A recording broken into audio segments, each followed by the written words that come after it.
Alrighty, welcome back, cats and kittens and everything in between. I am Spear and Magic Helmet, and I'm glad you're here. Welcome, everybody. Last time we did our walkthrough of Hero of the Kingdom 3, we were still in the Green Valley, hearing a lot about the Yellow Valley, of course. We did a lot of odds and ends and did some world building and some small achievements here and there. Got our skills grinded up and learned about a new route to the Yellow Valley, which we're going to be taking care of and advantage of as soon as we can. Today, I realized that I am going to be grinding up and getting an achievement for this. So rather than meeting you back here with 500 strength, as I said, I am just going to start grinding now, and I will show you the highlight where I get the strength achievement that I believe I'm about to get. And I'm going to skip through a lot of that, and we will start right off with 500 strength or thereabouts. So just give me just a moment, and I'll be right back with you. All right, we have unlocked a new recipe. We don't have the fish for this one, so I'll have to show you this later. But let's go ahead and make ourselves some risole, and then we can go back and make fish with mushroom sauce some other time. I wonder how many of these recipes the developers actually have made on their own. You can see it's very nice to be able to cook up to 50 food at once now. All right, I just want to show you that real quick. I'll be right back one more time. All right, and we're back. One thing that I will comment on when it comes to cooking and eating is I wish that you didn't have to check your backpack to see where you were at with how much food you had left. It would have been a real nice little feature if hovering over this would have shown me how much food I needed to eat rest and how much I had left, or even like right here. I guess I can do it right there, but that's an extra step. Same with these. It would have been nice to be able to hover over this and like know from there, or even have like a little counter, because I don't really use the top left-hand corner. Maybe a little counter on how much food you have. Not a big thing. Maybe I'm even wrong. Maybe it's just nice to keep it simple. But when you're sitting here grinding out, eating after eating after eating, sometimes you wish you knew how much longer the grinding was going to go. And you don't want to stop constantly and check your backpack. But we have well over 500 health at this point. We're at 684. I did have to stop and pick up some water, and I did break one of my pans. Luckily, I had a second one because we found two so far in that really good crate. One right away, and then one when it respawned. I also want to show you a little magic trick here. Doing this, cooking and sleeping, uses up time in the game and will cause things to respawn. So one of the interview questions I'd asked the developers about was, how does respawning work? And they said that each action in the game advances the virtual time in the game by several virtual hours. For example, 1 hour is spent when moving from one screen to another, or up to 8 hours when resting at night. Without performing actions, time stands still. So you can't just like walk away from your computer and come back in an hour and everything's respawned. You have to actually do things in the game to make it happen, but something as simple as transitioning from one screen to another does move time forward a small amount. Each location or character has its own virtual hour counter, after which respawn occurs. However, this counter can be turned off for characters and locations where respawn is undesirable, like things blocking your path, I imagine. The counter value increases with each respawn, typically a multiple of the base value, so that the next respawn of that item takes it longer.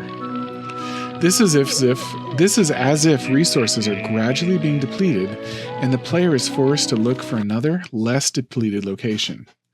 Kind of a cool little game feature. I thought that was cool that they shared that with me. So when I pop out of here, you know from watching me that most of the stuff on the screen had already been pretty much depleted when I was gone. But when I pop out of here, you'll see that some stuff is back, like this rabbit, for example. Or the goat. It's time to kill a goat. So if you are low on resources, one thing you can do to get resources to come back is just strategically to stop and rest a little bit. So if you notice, while I was talking, my bow broke. All the equipment breaks. The only thing that will never break is your axe, because there's just your axe, not your pickaxe. And that's because the axe just isn't used enough in the game and to make sense for it to break. So they just never programmed in a break number for it. I did ask them about that. However, it is real hard to break a shovel. You will not need more than 2 shovels in the game. You will break one eventually, but you might break 2, but you will definitely not need more than 3. I think if you follow this walkthrough, you're going to need 2 shovels max. If you play around and really take your time and savor the game, maybe you need a 3rd shovel. So, as I demonstrated while I was talking, things respawned, and they're back in play, and you can pick them up if you want. Alright, so we have our 500 strength, so we are ready to continue our mission and advance the plot a little bit more. We're going to head this way. The first thing I'd like you to notice is that there's a pearl here. This is real easy to miss, and this one almost never respawns. You might see like 2 or 3 of these in the whole game. Don't forget to pick that one up. We are going to make our way to the Mad Hound, and we're going to kill everything along the way, and we're probably going to break a sword. Probably break a shield too, for that matter. I could have bought another shield, perhaps.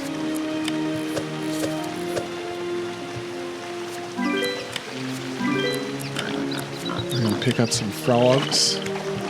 We're going to grab that missable mushroom over there. My fishing net is torn. Do I have any more fishing nets? Was that just the one? Yeah, I will have to buy a fishing net. I do have 2 shields, so when my shield breaks, I will have another. Same with the sword. The sword is going to break any minute now. I'll pick up a fishing net when I need one. Right now, I'm not fishing anything. That lurking spider up there, the greenish one, is pretty tough. Oh, I got an achievement. I've killed 50 monsters now, and I am a warrior. I have to kill 150 for tough warrior, and I think there's even one after that. This lurking spider is going to be a bit before I can kill it. It needs 24 strength, or fighting combat skill. I'm all the way down at 19. Wreck the local bird population, wipe out some snakes. My shield is broken. My sword is next. Glad to have the combat skill. Can I fight my way through you?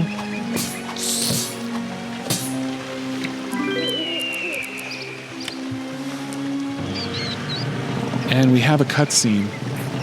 This is pretty cool.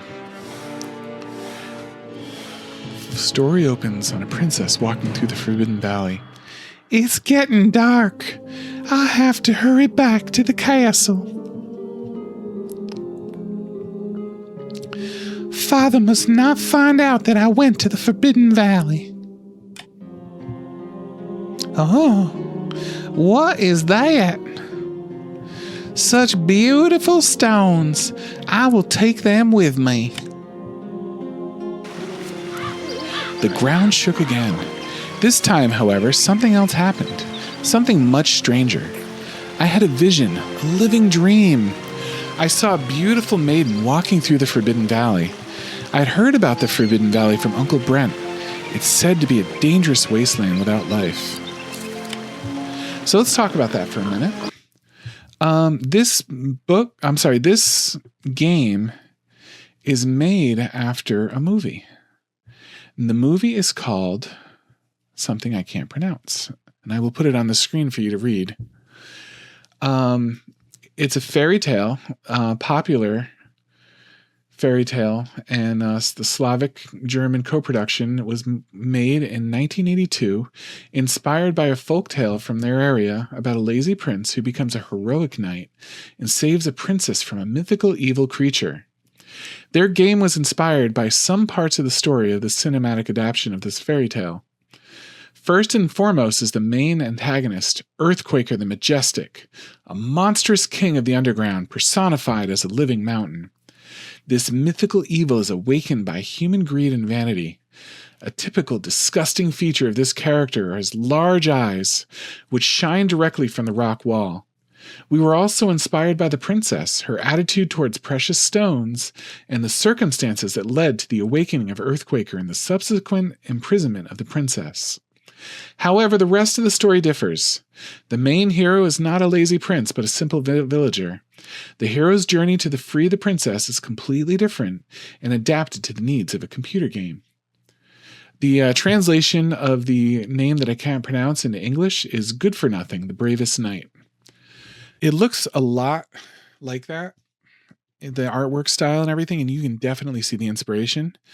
I'm going to stop commenting for just a second and cut over to a very quick clip, and I will show you 3 or 4 of these throughout the playthrough of what the original movie looked like. I hunted it down. It took me a long time, especially because it's like on this obscure Russian website is where I finally found it and bought it and risked my credit card information with this Russian website I'd never seen before, just to give you a peek at this game. I also have a friend that speaks German, and she's translated the clips here so that you will also have some unique subtitles and you can see what they're saying as well. So I'm going to pause and enjoy this clip, and I'll be back with you in a second to finish the game.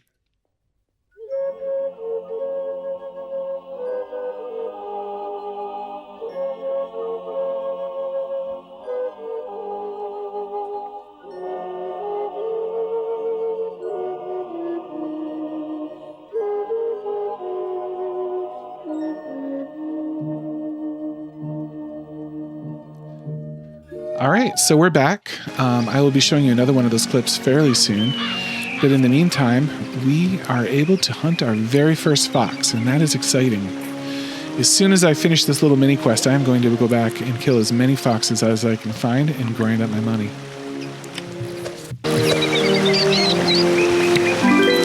That's also a really good crate over there, potentially. It can have a sword, a rope, or a healing potion. Really don't want the rope. Would love the sword, wouldn't mind the healing potion. And a torch. It also has a torch, apparently. And let's kill this snake and reveal the mad hound that lurks beyond. Got better at combat. The wounded hound. He is wounded, but I am unable to fight him yet. I need 22. And I'm at 21. Maybe this little mousey will help me out. Come on, rat. Give me one combat. Just the one combat. My sword is broken. And I got nothing. I'm going to dip into there real quick. See if I can't get one combat. A 3? I'm not going to get a combat from 3. And now I need a healing potion. Alright, well I tried. Let me dip back over to the mainland. We will not get our reward immediately, but we will be working towards it. Let us find something that might grind up our skill while we go around and fish and hunt foxes.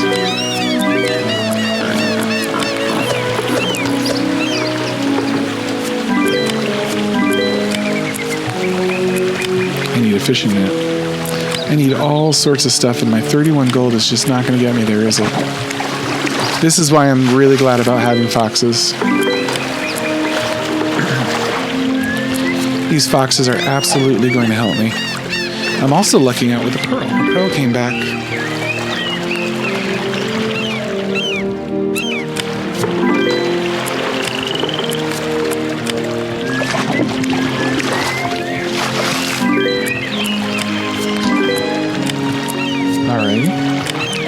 In real life, I am getting a visitation from a very large white cat named Higgins.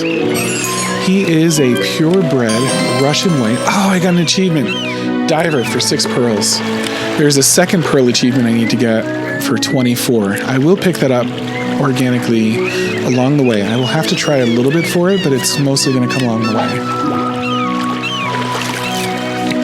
As I was saying, my very large 16-pound white cat named Higgins, that is a purebred Russian white, is here, and he very much wants to knock over my microphone, and he has already turned off the monitor with his tail. I had to turn it back on. Last night, he broke one of my keyboards by knocking a whole cup of water directly on my keyboard. Luckily, I carry a spare with me, killing the bird population. He's licking my finger because what he wants to do more than anything right now is walk on my keyboard and knock over my microphone. I'm putting my hand in the way of him, which is not his favorite. And I got the mushroom picker achievement with 200 mushrooms. The next one is real tough. The next one is 800. I will pick it up before this game is over. But for now, I have gotten a point of combat that I'm very happy about. I'm being greedy right now and trying to get another one. These are those tough spiders. I got pretty close. I got one. But now I lack the arrows to kill the fox, and I am almost out of money. I can buy 10 arrows. And I can buy 12 arrows. Or up to 12 arrows, which is handy. Because that's just enough to kill a few more foxes, get their fur, and sell it. There's a fox over here, isn't there? Yes, sirree. I'm going to save my arrows for the foxes for the time being. Mushrooms take nothing to collect, eggs take nothing to collect, and I get to wipe out birds. So I will be taking care of those.